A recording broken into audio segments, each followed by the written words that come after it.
Barcelona and Real Madrid, two of La Liga's giants with both clear identities on the pitch. But have these identities swapped places? Well, to get into it, on today's show, brought to you by BOYLE Sports, we've got John Mackenzie and JJ Bull. Well, John, let's start with Barcelona. I'm so interested, from your perspective, to hear about how Hansi Flick has set up his Barcelona team right now. Yeah, well, I think the best way of answering that is to listen to what he himself says about what he sees as One Barcelona. of your famous quotes, go on then. Exactly. So this is from his unveiling last year when he came in. He says, "I'm not far from the idea that Barca used to play when they were successful with Cruyff or Pep." Now, I think what's interesting about that is that he's very much throwing himself into a very specific Barca trajectory here, a history of Barca that the fans still look back to. Why wouldn't you? With Cruyff and Pep, very successful coaches. And I think what's so interesting about this for me is that there's another manager who isn't mentioned here in this lineage of Barcelona coaches who actually has influenced Pep Guardiola to a great extent, and that is Louis van Gaal. And I think that's kind of interesting because it suggests that Hansi Flick is pushing himself down one very specific route of Barcelona history. What does that mean in terms of the tactics? Well, let's go to the board and talk a little bit about that, because with Louis van Gaal, and we see that I think with later Pep Guardiola, what you get is very slow, very patient build-up. And the reason for that is because when you play slow and patient build-up, you can maintain structure so much better. So the slower you play the ball forward, you can move your players down the field, you slowly force the opponent back, and at every point you've got nice possession structure, nice defensive structure. If you lose the ball, you'll win it back. And that's, I would say, the sort of Louis van Gaal influence into that Barca strand. And so with Hansi Flick definitely aiming himself down the more sort of, I guess, more flamboyant, more technical, exciting route for the Barcelona tradition, I think what he's suggesting, and this is something you can see throughout his career, that he's actually quite happy to play a bit more vertical football. He's happy to get the ball forward quicker and play, this sort of more free-flowing style. The problem is, the opposite to what we talked about with Van Gaal and Guardiola is that when you play forward quickly, the distances can often become much bigger, and you're left with these situations where if you don't win the ball, teams can actually run through you quite easily. So Hansi Flick has got a problem, which is if we want to play more vertically, we want to play more direct, we have to find ways of preventing that from becoming a problem if we lose the ball. And I think the way that you do that in the modern era is that you bring in more and more physical players, right? We've seen especially in the Premier League, the sort of increased physicality of that league. And part of the reason is that as the game becomes more transitional, one way of fixing that is having players who can cover big spaces. So you have your Declan Rices covering this area of the field, and he can do that very, very well. But the problem we have with Barcelona is that we don't have a huge amount of those profiles in the team. If you look at the squad here, there's no one who really has that large space physicality and athleticism. They're quite small, aren't they? If you think about Pedri, if you think about Fermin as well, they're tiny. Yeah, and that isn't to say that they aren't athletic themselves in their own way, but it's a very different type of physicality. And so Hansi Flick has to try and find a way of making that work. And the way that you have to make that work is to try and reduce the spaces as much as possible and then make winning the ball back all about the first 5 seconds, right? So it's very quick, short, intense,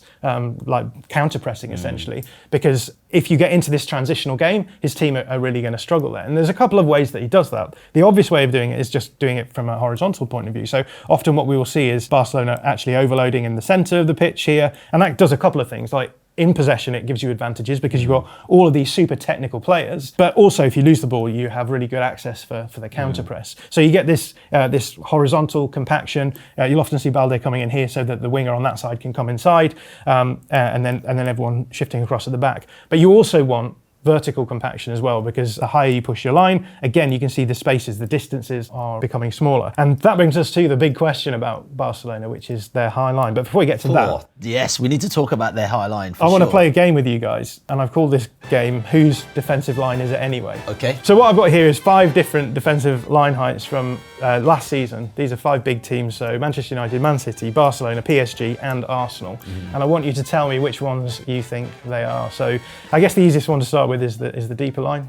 I think that's Man United. That's Man U, I reckon. Yeah, that is Manchester United. But then we've got the other teams like quite close proximity. Anyone want to make any guesses? I want to play it, yeah. Go on then, you go. Go on, the top one's Barcelona. Okay, keep going. We'll go through it. Can I say the second deepest is Man City? 29.9, yeah. I would say Arsenal's 31.6. And the last team is PSG. I go 33.8 for it. You got one of them right. Ah. The 31.6, I think, is Arsenal. Let's just throw them up here. So Manchester City actually had the highest he was line on. last season. Is that right? Yeah, wow. Barcelona just behind them, then Arsenal, and then PSG with actually quite a deep line, and then obviously Manchester United as Can well. I say, have Arsenal gone higher this season? I was watching them against Atletico Madrid the other day, and they were literally so far up into the opposition half as well. I suspect they're probably around the same sort of level. I don't know the exact number, but the reason why I put this on is because I think everyone talks about Barcelona's high line as being so extreme that you automatically want to just put them at the top. For sure. But I think what's important to know is that, as we were talking about before, it's not necessarily about the defensive line height. I think a lot of elite teams do want to push the pitch really small so that they've got really good access in counter pressing. But with Barca, it's even more intense because they play this offside trap as well. So I talked to you before about how it's the first 5 seconds. They want to try and get the ball in that sort of period, because if it becomes a transitional game, they don't have the players to compete. Playing an offside trap is a good way of doing that, right? Because if you can jump up when the ball is played and play the opponent's offside, you don't have to participate in that transitional moment. But it's obviously a very risky way of playing. Yeah, I mean, I was watching the Girona game, and look, I think they got caught out a couple of times, Barcelona. Girona almost scored 2 goals, so it can be really risky to play that line. Absolutely. I've got a couple of quotes here from Inigo Martinez, who was a centre-back last season. So he's saying that, this system works really well, but it requires the right kind of pressure here. So if we apply the right kind of pressure, it's hard for teams to get in behind us and find a player. Also, our goalkeeper moves forward, and that helps. It certainly doesn't always work, but we have very rarely got caught out, which is true. Last season, they were very good at maintaining the distances and the pressures. But as he says, as long as we get the pressures right, teams will struggle to create chances against us. The problem is, this season, that's not been the case so much. So this is a graphic from La Pausa, a Spanish media outlet, and what they've done is just the big chances conceded for the first 7 game weeks here. And as we can see, Barcelona, basically almost in the relegation zone in terms of conceding a lot of these big chances. When your high line doesn't work, it can start causing you lots of problems, and that is obviously a bad thing. This is a graphic we actually used on the show in a previous week, but what I like about this is it shows again what Barcelona, in terms of the expected goals conceded from fast breaks, so counter-attack situations. So when they fail to actually win the initial counter-press, the transition has happened, they're not able to stop those from becoming very dangerous chances. Again, that's because they have these technical players who obviously give you a huge amount in possession, but out of possession, if they get caught, it can be a problem. And again, this season, jumping up even higher than last season, which was already quite high. I'm just thinking about 2 of the defenders they've got currently that play centre-back, Garcia, Kurbasi. Does it require a level of defensive discipline to get it absolutely spot on? Yeah, absolutely. And it's all about all of the players knowing what the triggers are, and so they know when they're stepping, they know when they're dropping off. Because if you step in it and you get it wrong, we saw it with the goal that Brentford scored, the opening goal against Manchester United, when Harry Maguire jumps up to try and catch Igor Thiago offside, doesn't manage to do it, and then he's completely thrown goal. But it's not just about the back line, it's about the pressure all around the pitch, right? Because if you allow players higher up the pitch just have time and space on the ball, they are going to be much better able to time their pass and place their pass to be able to cause problems. So yeah, that's a big part of what it's all about. But I think I've got some examples here just to show that it's not just that Barca are making mistakes. Opponents are now finding ways of causing problems to this defensive approach, which is causing lots of issues. So the first one is just from Rayo Vallecano, playing in La Liga. This is Rayo Vallecano in the white kits, and they're playing left to right. And what I've done here is I've highlighted Izzy Palazón, who is, he usually plays as a right wing, but they're using him as a striker here. And what they're doing is they're employing this kind of role, which I think some people have called it passive offsides. So this guy is offside at the moment, and if you play the ball directly to him, he's going to be called offside. But what you can do with Barca, because they are stepping up, and because actually the horizontal compaction is quite obvious as well, so you can draw that on. Look at the amount of spaces that they're leaving in the wide areas. What that means is you can access the wide areas, move the ball into advanced areas, and then suddenly Izzy Palazón becomes onside. He becomes a player who is now onside. So centre-back now plays it out wide to the full-back over here, the winger. And we can now see that Barca are completely exposed on this side. So all it takes is a 1-2 in behind. We can see the runner coming in behind. Izzy Palazón still in an offside position, but by the time the player catches up with the play, suddenly he's back onside. So it's so interesting. I've seen that so many times in football matches. I was like, the guy is offside, get onside. But actually, it's a tactical move by the opposition team. Yeah, and it's a very fruitful one for opponents. So we've got PSG here.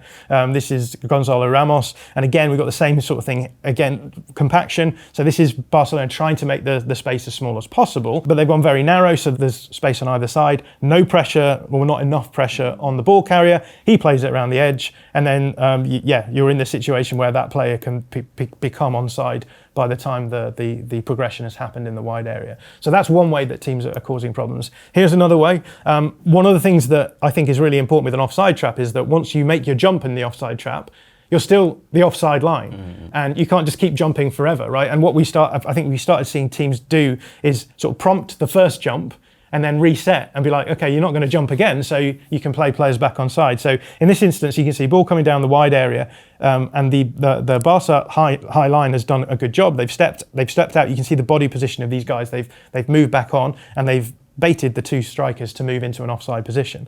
The problem is that once that jump has been done, so you can see there's now disruption in the line, right? You've got two players here playing a higher line than this guy deeper in the field. And the issue then is that the Sevilla forwards can actually just drop back into an onside position, receive the ball, and now the back line is all over the place. You can see this guy's offside, but now this forward is back onside because they repositioned the line. And what you can start doing then is targeting it with second runners here. So you can see guy plays the pass, runs through, and is through on goal. So again, opponents are much more aware of how to manipulate that back line. In this game, there's some really interesting situations because what Sevilla were doing is they would be under pressure at times with the ball carrier, but because they knew if they waited long enough, they could just play a blind pass over the top, and because the line would have jumped for the first opportunity for that pass, the Sevilla players could then run on the second trigger, and they were just getting cut apart at times. Barca are not able to use their intense approach, trying to keep the ball away from their goal as well as they were in previous seasons, and that is resulting in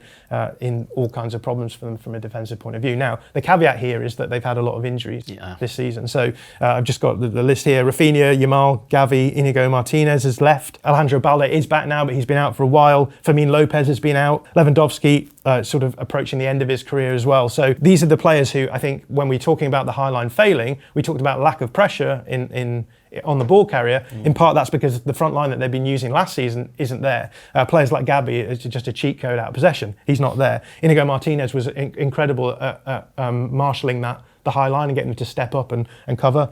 He's not there. So we're talking about a lot of players not being there, and therefore the system sort of creaking a little bit, which I guess raises a question of the usefulness of the system. If the system requires the perfect players all the time to be there, then it can cause problems. But it is worth saying that despite the fact that Barca are now sort of mid-table in terms of their defensive underlyings, they are still, when you compare that against the attacking numbers they're putting up, they're still in the top two in La Liga. And that, I presume, would be Hansi Flick's argument, is that, we are a bit more defensively open, but it's because it affords us the ability to be more vertical, to be more direct. We have all of these technical players. We have players like Rafinha, Yamal, Fermin Lopez. These are all exciting players. Pedri, who can generate chances. And so we should play into their strengths rather than worrying too much about the weaknesses they have as well. I've got to give Hansi Flick some props, because Barcelona have not really been able to spend much money over the last few years, nor have they been able to register certain players over the last few years. So him trying to get this team together, even when injured, is a bit of a bonus. Well, let's go to the other side. Let's go to Madrid, JJ. What's Xabi Alonso trying to do over there? Xabi Alonso is trying to do loads. He's trying to do loads of stuff. I would say he's very adaptable, very flexible. So whereas like Barcelona, you know what they're going to do, with Real Madrid, he changes it from game to game. I think he hasn't named the same starting 11 once in the last 10, or maybe since the start of the season, basically. Moving everything around. This is the team that played against Juventus, like a 4-3-3 kind of thing, with Bellingham making runs in behind. He's not been around recently. But you've seen from game to game, he adapts and changes what's there. So he puts players in positions that suit the players, but for the way he wants to play against that opponent. And so if we look at some examples, here's the game against Levante. Got a few different things here. So two players playing quite close together, Mbappe and Vinicius Jr. That happened a lot last season under Ancelotti. Like dual strikers, that's what you had. Getting them into similar positions. Obviously, everyone's talked about how to get them in the same team. You can do it, but there are problems. But there's more things in the same picture that we can see. So it looks like a back four really, but it's a back three. And Carreras, who's been excellent for them since signing from Benfica. He's playing at like left centre back in this position. We've got Raul Asensio, who's a centre back, really been playing at right back. back quite a lot. And so where do you get your width from? You get your width from Fran Garcia, who's really a fullback, but he's playing at wing back next to a left back. So you've got just different things. You can change that shape. So then Fran Garcia can drop in to be a left back, and you've got Carreras playing at left centre back, or Fran Garcia can push up more like a winger, because he's got 3 centre backs here, but you've actually got your 2 width players. It's Mastantuono, who's playing as a right winger here. He can play inside. But you've got Fran Garcia, who's really, I'd say, a fullback or wing back, playing this high winger role. Then you've got Carreras, who is back as part of the back 3. So it's this one game where they're doing this, and Alonso will change from game to game. Because what we'll also see is Arda Güler has been really important for them. Oh yeah, I love Güler. He's so much fun. He just floats around a lot. So they use him a lot in build-up, use him a lot in the final third as well. So you'll find him in different positions. And of course here you see he's right next to Vinicius Jr., who's wandered all the way over here. Because, well, that's kind of interesting, because you think of Vinicius Jr. as being on the left or through the middle up top, which he's mostly done, and we'll see that in a second, because here's a game against Getafe. So you've got Real Madrid in the back 4 now. I think that's Tchouaméni's dropped in with them, and so you've got the width now is like Mastantuono again is playing there, and then on the left side you've got Vinicius Jr. So he's playing close to the touchline, which is something that Xabi Alonso's got him doing. So the freedoms that were afforded to certain players under Ancelotti, they've still got some freedom to do fun things in the final third, because Alonso's not crazy. But you've got more rules in place. So they're doing things that he wants to do. He's playing depending on the opponent, what he wants to get. And so in this example here, they get the ball through to Arda Güler, really important, like I said, punches it through to Mbappe, who scores. And then you get examples of Mbappe, who we think of as a central striker now, and they're kind of building around him a lot more than they were last season. Loads of touches in this game against Espanyol all over the pitch, playing next to quite a static striker in Gonzalo Garcia, who's used more to hold it up a little bit as we compare to Raul, and then again Gonzalo Garcia. So he's playing 2 striker systems as well. So all different things are happening on this pitch. And Federico Valverde is now playing a bit deeper, a bit more conservative, not getting forward quite so much, not taking as many shots, but then you'll see him playing against Juventus as a right back, marauding forward an awful lot. So, yeah, so that's what we're seeing, is lots of flexibility, lots of adaptability, but he's getting the things he wants in place. Yeah, I mean, this time last year, I think we did a piece on Real Madrid and the loss of people like Toni Kroos, for instance, who were there to play those beautiful passes. Obviously, Real Madrid have brought in Trent Alexander-Arnold, right? But have they still got the same range of passing to their attacking players in the same way? Well, I think one of the ways they've tried to replace that, you can't really replace Toni Kroos, he's one of the best players ever, but Güler's been really important. So on the pitch with the like you see the tactics board here, you'll see what you'll often get is like Tchouaméni might be next to Valverde, who I've got right back here, so they have this. But sometimes Tchouaméni will drop in between centre-backs to form like a back 5, it looks like, or maybe he'll drop into one of the spaces as someone moves forward. But whatever they're doing, you'll find Güler is either floating around to try and help in the final third, or he'll drop in deep during build-up, whoever's there, to assist in that sort of thing. He's really good in that. You think in the past he's played at right wing. Yes, he has. When he was at other clubs before. But for Turkey, you see him an awful lot in these positions here, and it's part of the midfield on the right.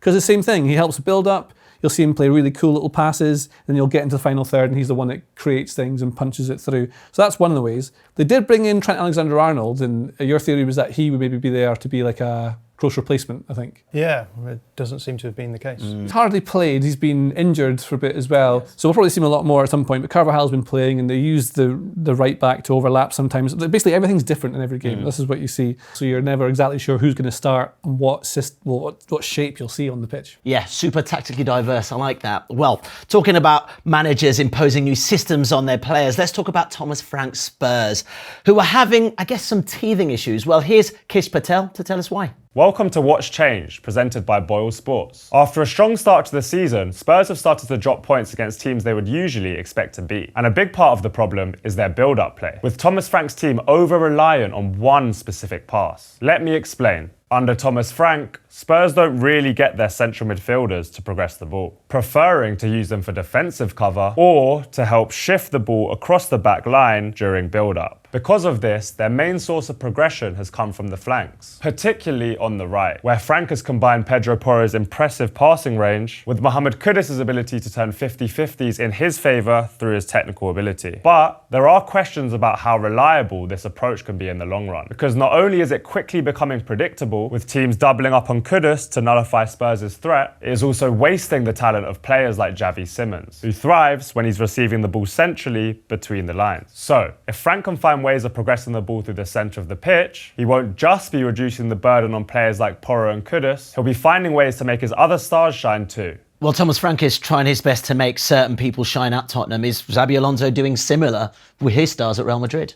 Well, I think he's making Kylian Mbappe shine. It's not hard to do because he's obviously one of the best players in the world. But what we can see this season is that I think they're building more around Mbappe. Basically, they're just making Mbappe the focus point, what they're doing. And you can see his attacking sequence involvement. This is from La Liga this season. He is the most sequence and involvement attacking this. He has the most of it. Is that a phrase? Yes, absolutely it is. But you can see that's what they're doing, and they're getting like a huge rewards out of it. And he's just playing really well. Like he's been phenomenal. Because like, actually in possession, what you see from last season, the change is that Real Madrid are just slightly more slow and intricate than they were. But what I think the real difference we do see with Alonso and how he's getting more out of individuals is what he's doing out of possession, off the ball. Real Madrid are nicking the ball in the final third far more under Xabi Alonso. They're doing a lot of work. And a lot of the sources that you can read in The Athletic that have spoken to our writers have said that one of the big differences at Real Madrid since Alonso turned up is the intensity and the speed and the tempo of training. He gets involved a lot. He wants certain things to happen. He wants them to be intense and to go at it. And it's resulted in them having the most high turnovers, most shot-ending high turnovers in La Liga. They do it a lot. You can see this is what they're doing this season. Now, obviously, last season they played more games, so they have far more here. But the ratios show that they are creating more goal-ending and shot-ending turnovers by getting at players. And you see it on the pitch. When they lose the ball, they try and go at them. But we can see, like last season, as an example, here is them defending their 4-4-2. There's too much room between the lines here. But you see, this is Marc Casado in the ball, and Vinicius Jr. and Mbappe, who plays a 4-4-2 a lot. They're far too far apart from each other, which means that Casado can just go, well, I'll just go between you then, and he does that quite easily. But then he can also get the ball between the lines of the midfielders far too easily. Meanwhile, while this is happening, Rafinha and I think Dani Olmo, maybe Pedri, can't work out who that is, are dropped in, and they're taking defenders with them. It's poor individual choices, so that when Casado can just ping this ball through the middle, it's not enough pressure, there's too much gaps between it. Lewandowski can get through on goal, and he can score. But now you get from Real Madrid is that when they lose the ball high up, it's also against Juventus a lot in the Champions League game, they just charge on them and try and close them down instantly. Now, it doesn't mean they win the ball always. In the Liga, they're winning the ball and generating a shot quite a lot. But I think it's interesting that the games they've played against really good teams like PSG and Atletico Madrid, they've lost quite heavily, 4-0 and 5-2. And it's not that this is directly linked to it, but by going after teams and pressing that high way, it's not as structured as some teams do it, because obviously they're learning this, and Alonso's keen on getting this in. Different players playing at different times to try and get it done. There are ways to play through them, and teams are finding that when the press doesn't work like that. So it's interesting that he is definitely putting this in place, so that no matter who's playing and when they're there, the system is kind of the key, and individuals can make that better, which has not been the case in the past. Yeah, but also, I mean, you've got to caveat it with the fact that he hasn't been there that long, and this is a new system for a lot of these new players. It will take time to bed in. And also, on that same point, I mean, they might buy into it now, but there's going to be games where players like Mbappe or Vinicius Jr. just exactly, they just do what they do, right? I won't follow. And it's no coincidence, I think, that against Juventus in the Champions League game, when they're trying to hold on to the lead at the end rather than maybe chase a bit more, off comes Vinicius Jr., on comes Fran Garcia, the left back who's playing at wing back earlier in the examples, to try and lock things down. You know where your vulnerabilities are defensively, so Alonso adjusts to that to try and cater for it. So no longer are players like Vinicius Jr., the egos aren't fed quite so much by keeping them on at all times, because they offer so much in attack. And it was Vinicius Jr. that, of course, helped create the goal by doing something crazy in the box that Bellingham scored from. So you gain so much in attack from them, but now Alonso's much more focused on identifying problems and fixing them early. I love that. Also, Mbappe, 16 goals already this season. He's on fire. Right, let's talk about Barcelona. You know, under Pep Guardiola, some might say that they're at the forefront of tactics. Is it the same under Hansi Flick? Yeah, I think it's a really interesting question, because time has moved on since then. This is 15 years ago when Guardiola burst onto the scene with Barcelona, and I think in that time where Guardiola had this one-size-fits-all approach, which was great because he could just force teams to play football on his terms. Things have changed. Teams don't want to play on his terms anymore, and there's been a number of different, I think, tactical trends that have allowed other teams, I should say, to actually cause them problems. So we've seen physicality just becoming a really big part of the game, right? If you can play more physically, you can actually cause City problems, both in attack but also from a defensive point of view. We've seen the rise of man-to-man systems, which prevent teams from possessing the ball maybe as easily as they used to, and we don't see those zonal structures that Guardiola's teams just used to pick apart. Opponents are now just coming onto Manchester City in this instance for Guardiola and making it much harder for them to do things. So what's interesting about Flick's approach is that it almost feels as though he's more Guardiola than Guardiola these days. We talked before about Louis van Gaal and the sort of concern for safety and risk aversion. That wasn't there so much in early Guardiola, has become more prevalent, I think, as time has gone by. But what we see with Hansi Flick is maybe still that belief that I can play technical football, I can have my small techie players who can possess the ball, and we don't need to worry too much about defending because we'll outscore the opponent either way. It's quite an exciting tactic. High risk, high reward. Exactly, it is. It very much is. But I think what's so interesting about this is that he's built this kind of system which is designed to make those elite players thrive. And in a weird sort of shift, that almost feels as though what it was that Carlo Ancelotti was doing with Real Madrid, right? He had this sort of basic structure in place to allow the players to get the most out of it. But then what happens when you don't have those players? We had those seasons with Carlo Ancelotti towards the end when, Kroos had gone, when Modric was on the decline, when the system didn't seem quite so good as it was before. And I think we're seeing maybe the same thing happening here this season with Flick's Barca, which is when you don't have the requisite players to pull the system off, sometimes it can look a little bit more exploitable by opponents. So yeah, in a weird sort of shift, we've gone from Guardiola's football being innovative and sort of cutting edge at the time.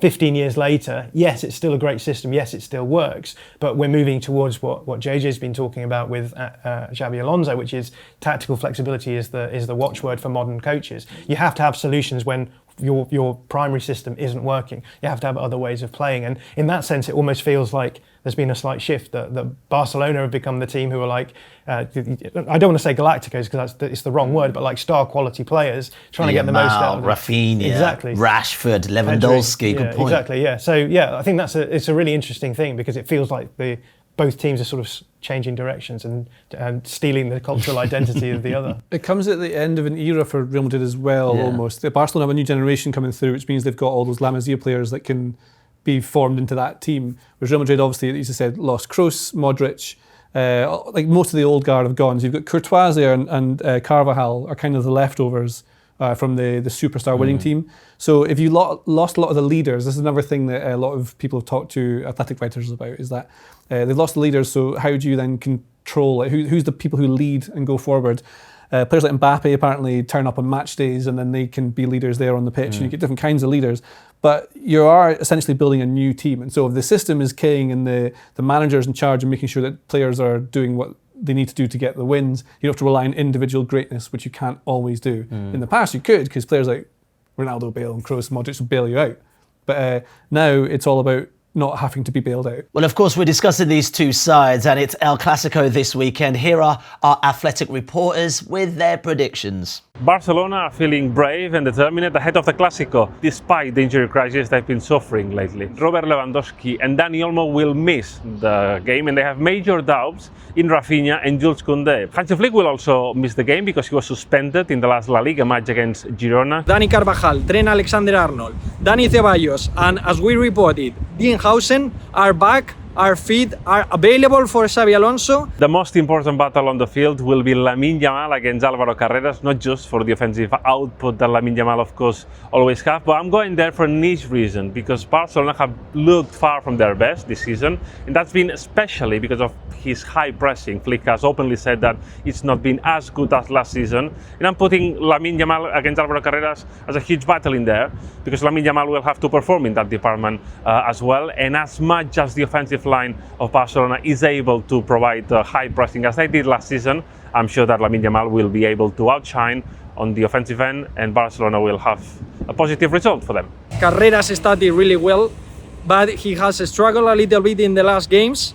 And if he plays like last season with Benfica, they played against Barcelona and he was magnificent against Lamine Yamal, maybe Real Madrid have more chances than Barcelona. I'd say that they could win 1-0 because with the current form from Mbappe, everything is possible. My score prediction for the Clasico is a 3-1 win for Barcelona, with goals from Ferran Torres, Fermín López and Lamine Yamal, and then Kylian Mbappe scoring for Real Madrid. Okay, so if both teams have technically swapped identities, we've got the Champions League, which is huge for both teams. Barcelona haven't won it in a while, had a great run last season. How do you see this team getting on in this rendition of the Champions League? Yeah, I think, well, last season was a good sort of cameo for them, and I think a lot of people expected them to go all the way and be in that final. It didn't happen. But what's interesting was that, some of the problems that we're talking about happening more regularly this season happened in that game against Inter, where it was back and forth and lots of transitions, and at times they were a bit open. So I think, this is going to be a really interesting competition for them to see. Again, it's like whether or not this Flick system can actually be consistent enough to get you through a tournament. If they get knocked out again in the knockout stages, does that start suggesting that they do have to become more tactically flexible? They do have to actually adopt that modern approach and have solutions for these kind of games. I don't think that Flick will do that this time round. I think it will just be, we're going to go for it. We've got the attacking talent to take anyone on. It doesn't matter too much about some of these defensive frailties, but I think it'll be really fun, right, either way. Got a definite answer from John. This is brilliant. JJ, Xabi Alonso has never won the Champions League as a coach, but Real Madrid are the kings of a Champions League. How is this team going to get on in the Champions League this season? Well, I don't have a clear decision because I need to see more of them against big teams. They've not been tested about against the really, really good ones yet. And that's the thing, we said, we don't know how he'll play against these different teams. It makes sense to try and get in behind Barcelona, which would be exactly what Carlo Ancelotti used to do. So will he do that? I don't know. I think they'll probably be just fine because they have amazing players that can win these tournaments. But you don't know because they're trying to press high in certain games. They might get taken apart, especially in knockout games. I don't think Alonso will do that, but I don't know if he'll do that. So I don't know. Well, just like Barcelona and Real Madrid, you've now both swapped identities. Thank you very much. If you like this video, please consider subscribing to the channel. The Athletic is home to some of the world's best sports journalists, including David Ornstein, Amy Lawrence and James Horncastle. With the latest transfer news and insights on every Premier League story that matters, theathletic.com puts you inside football.